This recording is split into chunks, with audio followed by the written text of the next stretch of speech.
Ini adalah cerita panjang tentang motivasi kehidupan yang dirancang khusus untuk Anda yang merasa kehilangan arah, tujuan, dan makna. Halo, jiwa yang sedang berjuang, mungkin saat ini kamu merasa seperti sedang berjalan di tengah kabut yang sangat tebal. Kanan dan kiri terasa sama, jalan di depan tidak terlihat, dan jalan di belakang pun sudah tertutup. Kamu terus berjalan, bukan karena tahu tujuannya, tapi karena berhenti terasa lebih menakutkan. Mungkin kamu merasa seperti seorang pelaut di tengah samudera luas, tanpa kompas, tanpa bintang pemandu. Layar kapalmu terkulai layu, dan yang terdengar hanyalah debur ombak yang monoton, membisikkan lagu tentang kehampaan, rasa kehilangan arah. Itu bukan sekadar frasa, itu adalah sebuah beban berat yang menekan dada, membuat setiap napas terasa dangkal.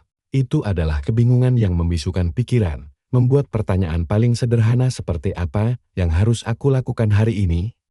Terasa mustahil untuk dijawab.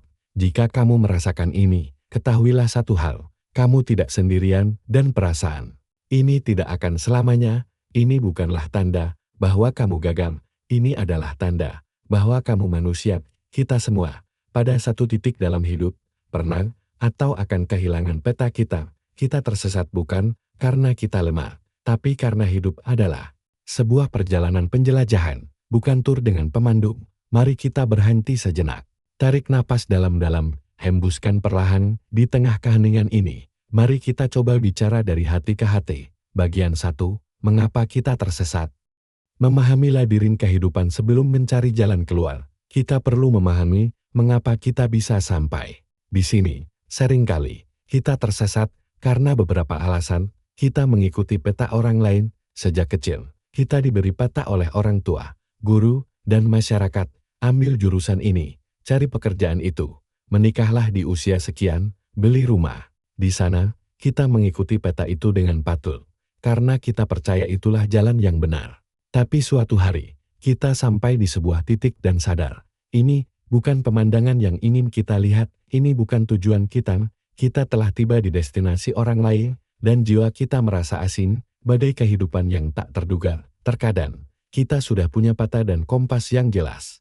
Lalu datanglah badai, kehilangan pekerjaan, putus cinta yang menyakitkan, kepergian orang yang dicintai, kegagalan bisnis, atau masalah kesehatan. Badai itu merobek peta kita, merusak kompas kita, dan meninggalkan kita terdampar di pulau yang tidak kita kenali. Kelelahan eksistensial, kamu sudah berlari begitu lama, mengejar target demi target, mencapai pencapaian demi pencapaian, tapi setiap kali kamu tiba di puncak, kamu hanya melihat puncak lain yang lebih tinggi. Kamu lelah, bukan lelah fisik, tapi lelah jiwa. Kamu mulai bertanya, untuk apa semua ini? Energi untuk melangkah habis, dan motivasi menguap seperti embun di pagi hari. Tidak peduli apapun alasanmu tersesat, langkah pertama untuk keluar dari kabut ini adalah penerimaan. Katakan pada dirimu sendiri, saya tersesat, dan itu tidak apa-apa. Untuk saat ini, saya mengizinkan diri saya untuk merasa bingung. Saya tidak akan menghakimi diri saya sendiri. Karena ini, berhenti berlari panik di dalam kabut. Berhentilah sejenak, duduklah, rasakan tanah di bawah kakimu, dengarkan detak jantungmu. Disinilah perjalanan untuk menemukan kembali dirimu dimulai. Bagian 2. Menyalakan kembali kompas internal Anda. Sejati tidak ditemukan di peta luar, tapi di dalam kompas internal yang ada di dalam diri kita masing-masing. Mungkin kompasmu berkarat, atau jarumnya berputar liar, tapi ia tidak pernah benar-benar rusak. Kita hanya perlu membersihkannya dan belajar membacanya lagi. Langkah 1. Lakukan perjalanan arkeologi ke dalam diri. Ambil selembar kertas atau buka catatan di ponselmu. Jawablah pertanyaan-pertanyaan ini dengan jujur, tanpa filter, tanpa memikirkan apa yang seharusnya kamu jawab. Kapan terakhir kali kamu merasa benar-benar hidup? Bukan hanya senang, tapi hidup saat di mana waktu seolah berhenti dan kamu merasa sepenuhnya hadir. Apa yang sedang kamu lakukan saat itu? Dengan siapa kamu? Di mana kamu? Apa yang kamu sukai saat kecil, sebelum dunia memberitahumu apa yang harus kamu sukai? Menggambar, memanjat pohon, membaca buku sampai larut malam, mengotak-atik barang elektronik. Jawaban-jawaban ini adalah fosil dari hasrat murnimu. Jika uang dan penilaian orang lain bukan masalah, apa yang akan kamu lakukan dengan waktumu? Biarkan imajinasimu liar, Apakah kamu akan belajar bahasa baru? Menjadi sukarelawan? Membuka kedai kopi kecil? Menulis novel? Apa yang membuatmu marah tentang dunia ini? Kemarahan seringkali merupakan penunjuk arah menuju apa yang sangat kamu pedulikan, ketidakadilan, kerusakan lingkungan, penderitaan hewan. Di dalam kemarahan itu tersimpan misi, jangan terburu-buru. Proses ini mungkin memakan waktu berhari-hari atau berminggu-minggu. Ini adalah proses penggalian harta karun di dalam jiwa Anda. Langkah 2. Ganti tujuan besar dengan rasa ingin tahu, mencari tujuan hidup. Terasa sangat menakutkan dan abstrak.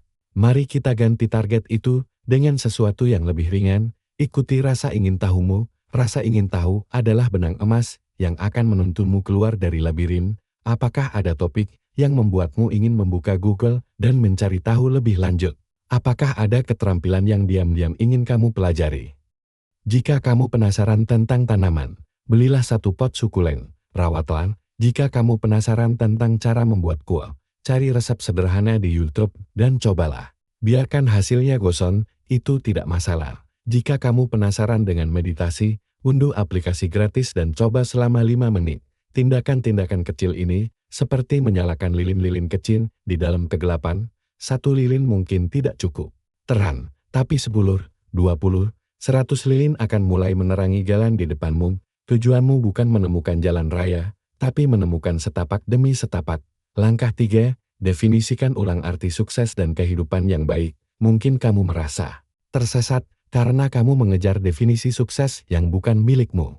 Sukses yang diukur dari saldo bank, jabatan, atau jumlah pengikut di media sosial. Sekarang, buatlah definisimu sendiri. Mungkin sukses bagimu adalah memiliki kedamaian batin di penghujung hari, punya waktu untuk minum teh di sore hari tanpa merasa cemas, memiliki 1 atau 2 sahabat sejati yang bisa kamu telepon jam 3 pagi, membuat perbedaan sekecil apapun di kehidupan orang lain, mampu tidur nyenyak karena tahu kamu telah jujur pada dirimu sendiri hari itu. Ketika kamu memiliki definisimu sendiri, kamu berhenti membandingkan perjalananmu dengan orang lain.